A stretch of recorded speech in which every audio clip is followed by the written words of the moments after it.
하나님을 경험하는 삶 6주 첫 번째 과입니다. 6단원 1과 당신이 기도할 때 어떤 일이 일어납니까? 자, 읽어보겠습니다. 하나님께 한 가지 기도 제목을 놓고 기도하고 있는데 다른 일이 벌어지면 저는 항상 그것을 세심하게 관찰하고 묵상한 뒤 반응합니다. 하나님은 언제나 제가 구하거나 생각한 것보다 훨씬 더 많은 것을 주신다는 것을 저는 발견했습니다.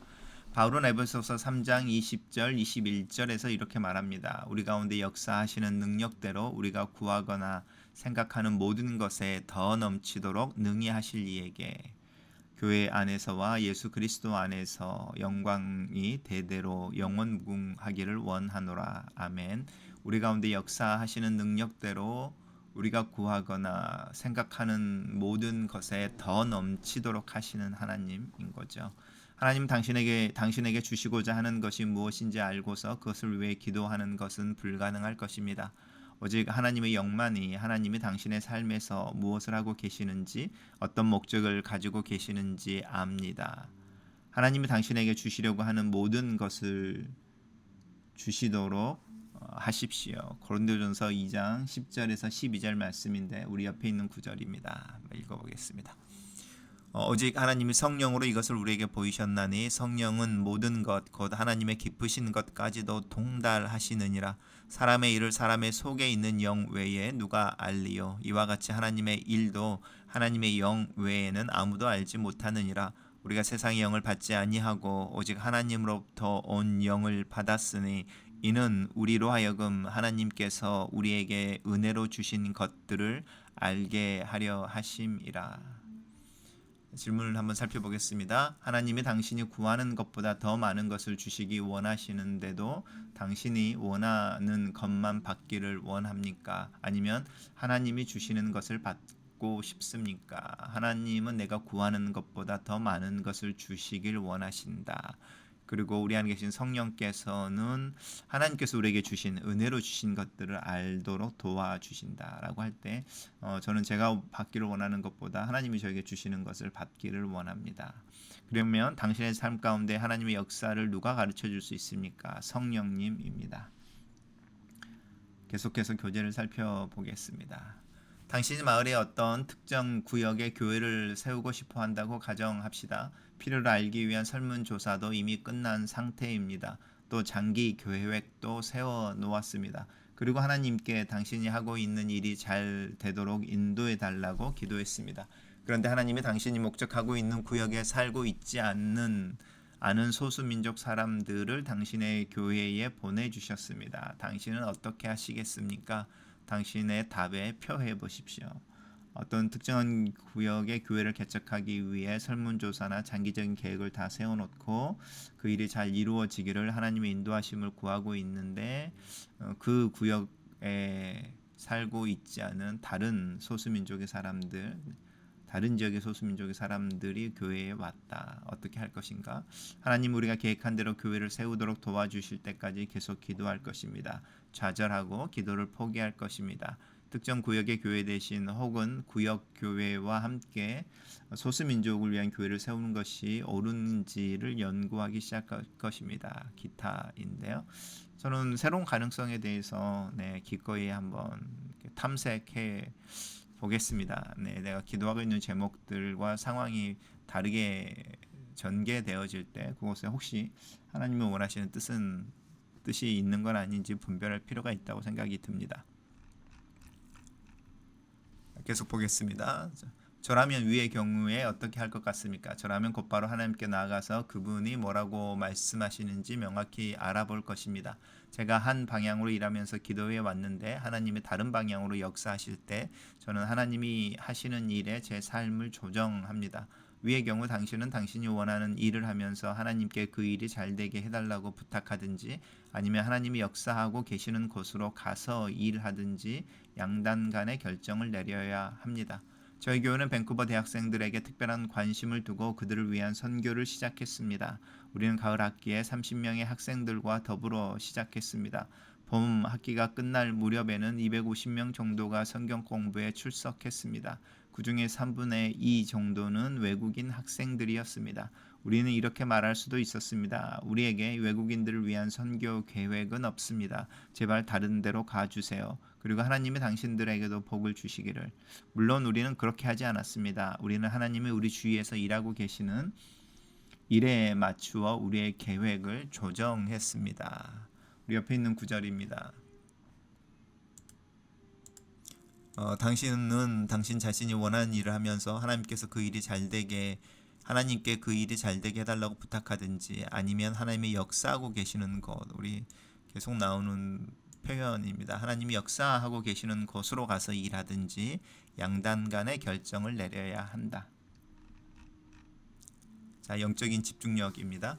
우리의 문제는 기도한 뒤 생기는 사건들을 우리의 기도와 연관 짓지 않는 데 있습니다. 굉장히 공감이 되어지는 문장입니다. 우리의 문제는 기도한 뒤 생기는 사건들을 우리의 기도와 연관 짓지 않는 데 있습니다. 당신이 기도한 뒤 해야 할 가장 중요한 것은 영적인 집중력을 발휘하는 것입니다. 당신이 한 방향으로 기도하고 있을 때 곧바로 그것에 대한 응답으로 하나님이 어떻게 역사하시는지를 기대하십시오. 저는 이것을 성경 전체에서 봅니다. 하나님의 사람들이 기도했을 때 그분은 응답하셨습니다. 당신이 기도하고 나서 무슨 기도를 했는지 잊었을 때 다음과 같은 일이 일어납니다.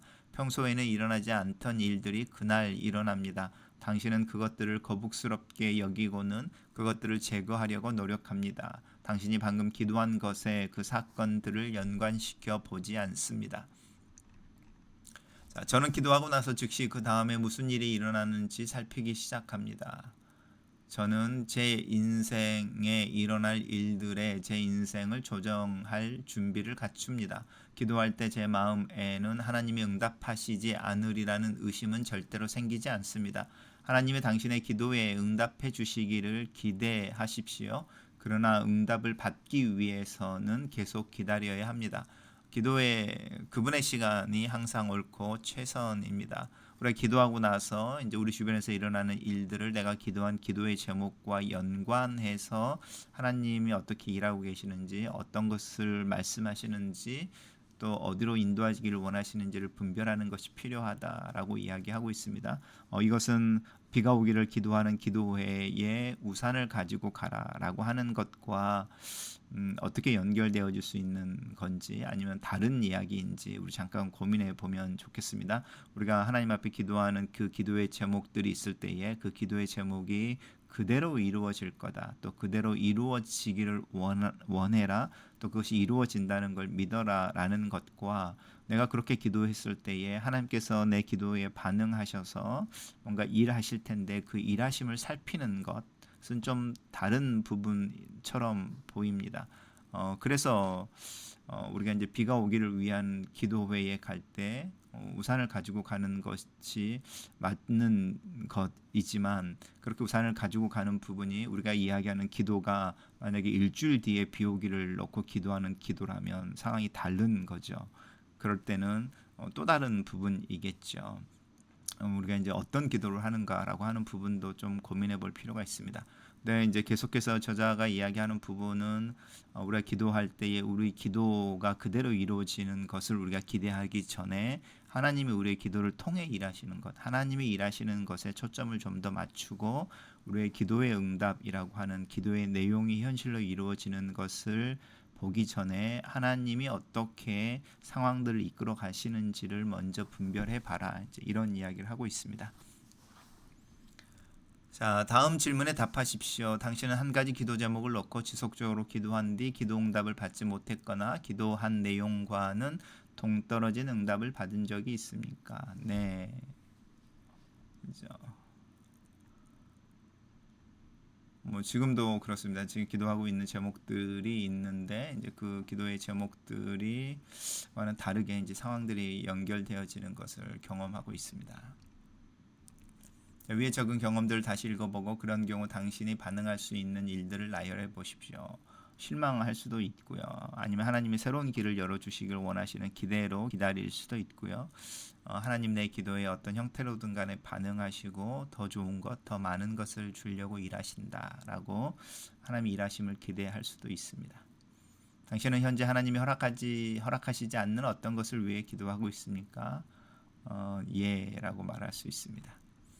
3번에 예라고 대답하셨다면 지금 잠깐 멈추고 하나님께 당신의 인생에서 무슨 일을 하고 계시는지 이해하게 해달라고 기도하십시오. 그리고 다음에 무슨 일이 일어나는지 주목해 보거나 그분이 성경을 통해서 당신에게 보여주시길 원하시는지 주의 깊게 살펴보십시오. 자, 하나님의 침묵입니다. 저는 하나님이 지나간 시간 동안 침묵하고 계시는 경험을 했습니다. 당신도 그런 경험을 했을 것입니다. 여러 날에 걸쳐서 기도했는데도 하나님이 완전히 침묵하고 계시는 것처럼 느껴졌습니다. 저는 하늘문이 닫힌 것을 직감했습니다. 저는 무슨 일이 일어나고 있는지 이해하지 못했습니다. 어떤 사람들은 아무리 기도해도 응답이 없는 것은 죄의 문제가 있기 때문이라고 말했습니다. 그들은 제게 죄의 진단 목록을 제시하고 그것을 점검하도록 했습니다. 저는 이 목록을 가지고 한 가지씩 훑어가며 기도했습니다. 아무리 기도해 봐도 제가 아는 한 죄는 죄의 문제를 가지고 있지 않았습니다. 하지만 저는 하나님의 침묵을 이해할 수 없었습니다.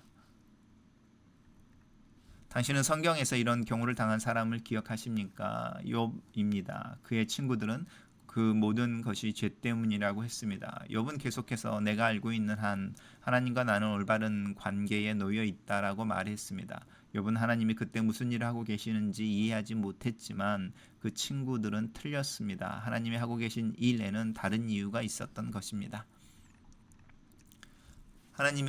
당신이 하나님의 침묵을 경험한 일이 있다면 한 가지만 써보십시오. 제가 알고 있던 오직 한 가지 일은 하나님께로 돌아가는 것이었습니다. 저와 사랑의 관계를 갖고 계신 하나님이 제가 알아야 할 필요가 있다면 제 인생에 무슨 일이 일어나고 있는지 적절한 시간에 가르쳐 주실 것을 믿습니다. 그래서 저는 기도했습니다. 하나님 아버지, 저는 이 침묵의 의미를 이해하지 못합니다. 당신이 제 인생에서 무엇을 하고 계신지 제게 말씀해 주십시오. 하나님은 성경을 통해 말씀해 주셨습니다. 그것은 제 인생에서 가장 의미 있는 경험 중 하나가 되었습니다. 저는 미친 듯이 응답을 찾아 나서지 않았습니다. 저는 매일 하나님의 말씀을 읽는 일을 계속했습니다. 하나님의 말씀을 읽는 동안 하나님의 마음을 아시는 성령님이 제 인생에서 하나님이 하고 계시는 일을 이해하도록 저를 도와주고 계신다는 것을 확신하게 되었습니다. 당신이 알아야 한다면 하나님께서 당신 가운데 하고 계시는 일을 적절한 시간에 가르쳐 주실 것입니다. 당신이 알아야 한다면 하나님께서는 당신 가운데 하고 계시는 그 일을 적절한 시간에 당신에게 가르쳐 줄 것입니다. 자, 어느 날 아침 저는 나사로의 죽음에 관한 이야기를 읽고 있었습니다. 일어난 일의 순서를 제가 읽은 대로 정리해 보겠습니다. 요한은 예수님이 나사로와 그의 누이들인 마리아와 마르다를 사랑하셨다라고 기록했습니다. 나사로가 죽을 병에 걸렸다는 말을 들은 예수님은 그 마을에 가는 것을 미루셨습니다. 다시 말하면 마리아와 마르다가 그들의 오빠를 살려달라고 예수님께 청했는데 예수님은 침묵하신 것입니다. 나사로가 병으로 죽어가고 또 죽었을 때까지 예수님은 응답하지 않으셨습니다. 그들은 나사로를 사랑한다고 말씀하신 예수님으로부터 응답을 받지 못했습니다. 예수님은 마리아와 마르다까지도 사랑한다고 말씀하셨습니다. 그럼에도 불구하고 그들의 기도에 응답하지 않으셨습니다. 결국 나사로는 죽었습니다. 그들은 장례식의 모든 절차를 끝냈습니다. 그들은 나사로의 시신을 펴고 무덤에 넣고 돌로 막았습니다. 여전히 하나님의 침묵을 경험했습니다. 그때 예수님의 제자들에게 가자고 하셨습니다. 예수님이 도착하셨을 때 나사로는 죽은 지 나흘이나 되어 무덤 속에 있었습니다. 마르다는 예수님께 여쭤봤습니다. 주님이 여기 계셨더라면 내 오라버니가 죽지 아니하였겠나이다. 그때 성령님이 저에게 뭔가 깨닫게 해주셨습니다. 마치 예수님께서 마리아와 마르다에게 말씀하신 것처럼 생생하게 느껴졌습니다. 맞다. 내가 왔더라면 내 오라비가 죽지 않았을 것이다. 내가 병자들을 고치는 것을 내가 여러 번 보았기 때문에 너는 내가 너의 오라비를 고칠 수 있다는 것을 알았다. 내가 구하는 시간에 내가 왔더라면 내 오라비를 고쳐 주었을 것이다. 그러나 그랬다면 너희들은 나에 대해 너희들이 이미 알고 있는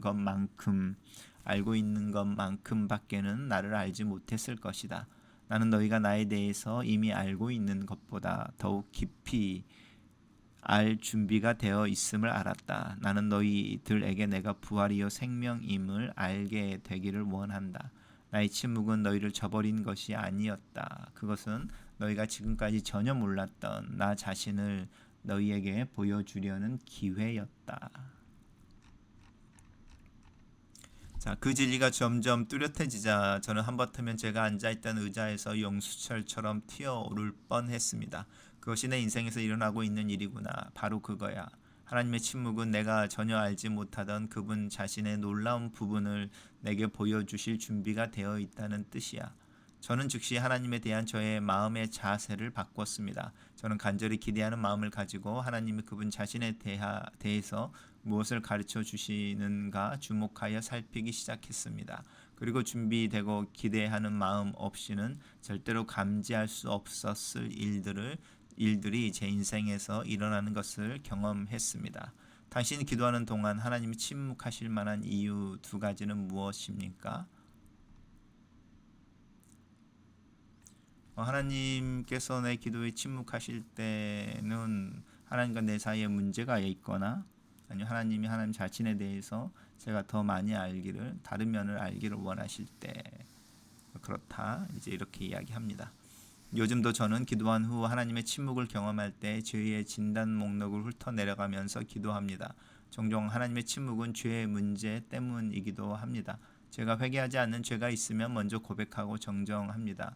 그리고 난 후에도 침묵이 계속되면 저는 제가 전에 알지 못하던 하나님과의 새로운 경험을 위해서 준비합니다. 어떤 경우 하나님은 당신에게 그분에 대한 좀 더 깊은 이해를 주시려고 준비하면서 침묵을 지키십니다. 언제든지 침묵이 닥치면 하나님이 당신에게 마지막으로 주신 말씀을 지키고 하나님과의 신선한 만남을 주시하며 기다리십시오. 당신은 하나님의 침묵에 대해 두 가지로 반응할 수 있습니다. 한 가지는 의기소침해지고 죄책감을 느끼고 버림받았다고 생각하는 것입니다. 다른 하나는 하나님이 당신에게 그분에 대한 더 깊은 이해를 가져다 주시기를 기대하는 것입니다. 이 두 가지 반응은 마치 밤과 낮 같은 큰 차이를 갖고 있습니다. 하나님의 침묵에 대해서 죄책감을 느끼고 버림을 받았다고 부정적으로 생각하는 것과 하나님께서 하나님에 대한 더 깊은 이해를 가져다 주시는 것으로 기대하는 것 서로 다른 반응입니다. 저를 자유케 만든 것이 무엇인지 아십니까? 진리입니다. 진리는 제 인생에 깊이 관여하고 계신 한 인격체입니다. 예수 그리스도를 의미하시는 거죠. 하나님이 제 인생에서 어떤 일을 하고 계시는지 제가 이해했던 순간 저는 하나님께로 제 인생을 조정했습니다. 저는 우울감과 죄책감을 갖게 하는 마음 자세를 던져버렸습니다. 저는 제가 하나님께 소용이 없고 그분이 제 기도를 더 이상 들어주시지 않는다는 느낌을 떨쳐버렸습니다. 저는 기대와 믿음과 신뢰의 자세를 갖는 삶으로 제 인생을 크게 조정했습니다. 그 순간 하나님은 제가 어떻게 반응해야 그분을 더 깊게 알게 되는지 보여주시기 시작했습니다. 자, 오늘 배운 것을 복습하십시오. 오늘 학습한 내용 중에서 하나님이 당신으로 하여금 이해하고 배우고 실천하기를 원하는 구절이나 성구를 하나하나 둘쯤 지적해 주시기를 기도하십시오. 해당된 것에 밑줄을 그으십시오. 아래 질문에 대답하십시오. 저는 개인적으로 맨 처음에 제가 줄을 그었던 부분입니다. 처음에 그었던 부분하고 두 개인데요. 우리의 문제는 기도한 뒤에 생기는 생기는 사건들을 우리의 기도와 연관짓지 않는 데 있다. 영적인 집중력에 대한 문제였었죠. 그리고 두 번째는 당신이 알아야 한다면 하나님께서 당신 가운데 계시는 일을 적절한 시간에 가르쳐 주실 것이다. 당신이 알아야 할 때 하나님은 하나님의 무엇을 하고 있는지를 하나님의 때에 맞춰 당신에게 계시해 주실 것이다. 기도한 후에는 내 주변에 일어나는 일들을 내가 기도하고 있는 기도의 제목과 연관해서 분별할 수 있어야 한다. 왜냐하면 하나님은 우리가 기도하는 것보다 더 많은 것을 더 풍성한 것을 더 좋은 것을 주시길 원하기 때문이다. 자, 정리하겠습니다. 오늘 학습한 내용 중 어떤 구절이나 성구가 당신의 마음에 가장 뜻있게 다가왔습니까? 저는 두 개 구절이죠. 기도한 후에 변하는 상황들을 기도와 연관시켜서 분별해라. 그리고 하나님은 하나님의 때에 하나님이 일하시는 것을 알려주실 것이다. 자, 위의 구절이나 손구를 하나님에 대한 당신의 기도로 바꾸십시오. 오늘 학습에 대한 반응으로 하나님은 당신이 무엇을 하기를 원하십니까? 기도하겠습니다. 살아계신 하나님 나로 이렇게 하나님 앞에 기도하는 자가 되게 하시고 또 깊이 있게 기도의 시간을 꾸준하게 갖게 도와주시옵소서.